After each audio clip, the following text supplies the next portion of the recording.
Welcome back to another episode of Sonic World, and this time we're going to be tackling Crisis City. This actually is an interesting stage because this stage actually comes back from Blitz Sonic Heroes. But, I mean, it did get a massive revamp by, I think it was Roderick, I can't quite remember. Yeah, I'm pretty sure it was Roderick. Anyway, so the three characters we'll be using this time will be Gamma, because Gamma, Metal Knuckles, and Heavy and Bomb. I thought I'd go for like a mechanical team because this is kind of Crisis City, you know, it's all just, you know, desolate wasteland sort of thing. So what better thing for desolate wastelands and destroyed cities than a set of robots? But I will say, later in the video I had to switch to another set of people. Had to switch to just Shadow and Metal Knuckles because there's two missions later on which are kind of impossible without either a homing attack or a ring dash, or light dash, technically speaking, character. Didn't realize when I went in for the first two missions. The missions are normal run time attack, enemy defeater, whatever, enemy defeater, no, I even forget what it's called now, God, what is it called? Enemy defeater for now, you know what it is, a ring collector, and, what else is it called? What's the last mission? I don't even know what the last mission. I think it's Perfect Run. But you may be wondering, like, why is it impossible to do, you know, defeat other enemies, or, you know, to defeat, get 200 rings without a homing attack character, or, you know, a ring, light dash character.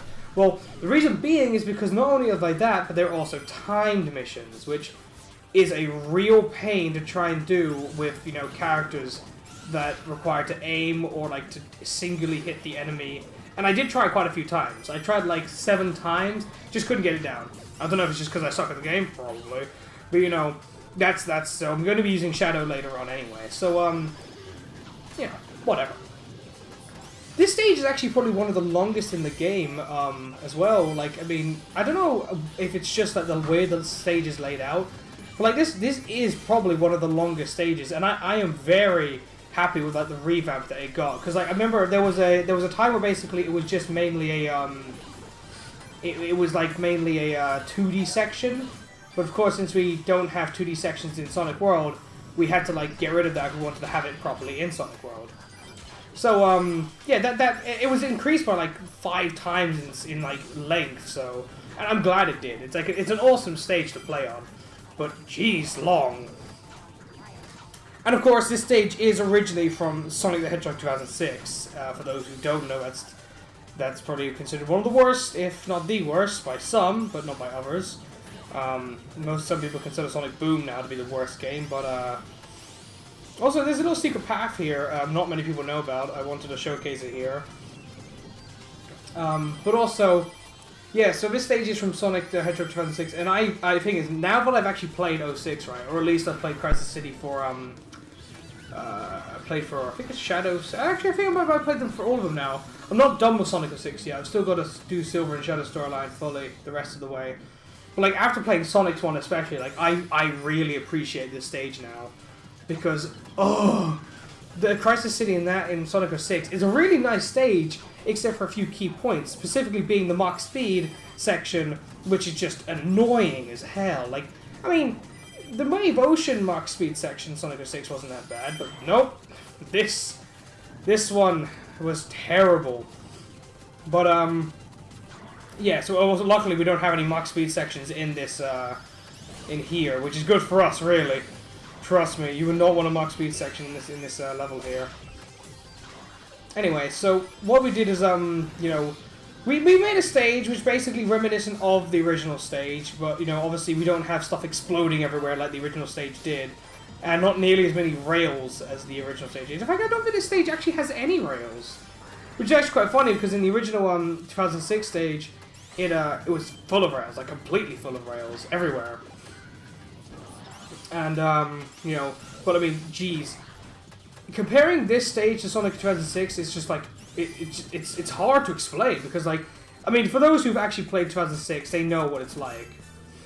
And but like for those who haven't played it, like you have to play it for yourself to understand, just to properly understand. Because for some reason, like I don't know why in 2006, like the stage design is just so bad. but it is. It's awful. So here we have the time attack. Well, I really had to try and speed up because the thing is, last time I beat the mission in 6 minutes, so I knew, oh crud, I'm going to actually have to try and hurry up. So I had to pull out some of the stops of like speed run this mission because there was a time where I could actually beat this mission in like 30 seconds, right? I mean, yes, I can still beat it in 30 seconds due to some glitches and stuff like that. And I think the world record for this one, I think, is like 30 something seconds. 31 seconds, I think. I have to check that out on the speedrun section. Anyway, because back in the original 2D, when we had the 2D section, and Knuckles, and basically any glide character, could just glide forever. You could easily just glide over the entire stage, over the whole 2D section, like, whee! Or, even if you couldn't, when we couldn't do that, Sonic had the ability to basically go off the side and just jump ridiculously.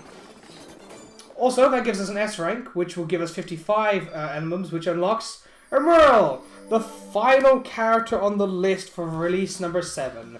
Now we switch to the other team. Because, well, yeah.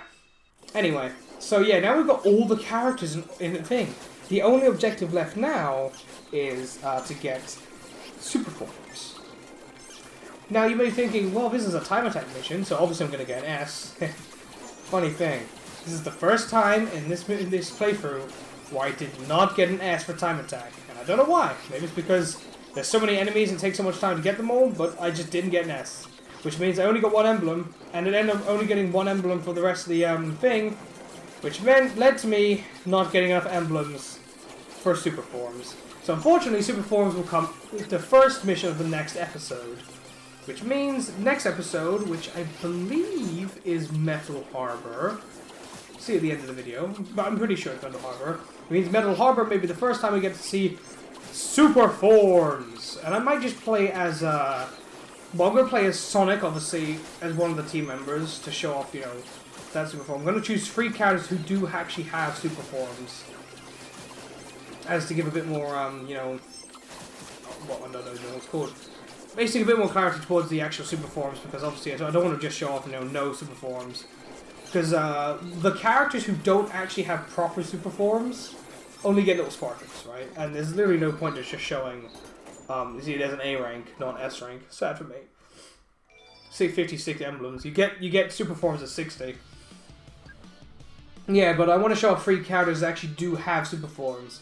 So I'll do that next time as a, instead of, you know, of course, don't want to choose characters that just have sparkles. I'm pretty sure no one wants to see a character the exact same as it was before, except sparkles, yay! Anyway, so this is Ring Collector and the time attack one, of course. Now, as like playing as Shadow, I mean, I chose Shadow because Crisis City, because you know, we know it fits well. But you know, this mission became really easy because of that. But because you know, with the homing attack, just like boom, and I'm done. Just, that's it, I'm done. Got an A rank. I probably could have got an S rank if I hadn't screwed up there, if I just used Light Dash. But I didn't, so that ended up happening, and I just got an A rank again.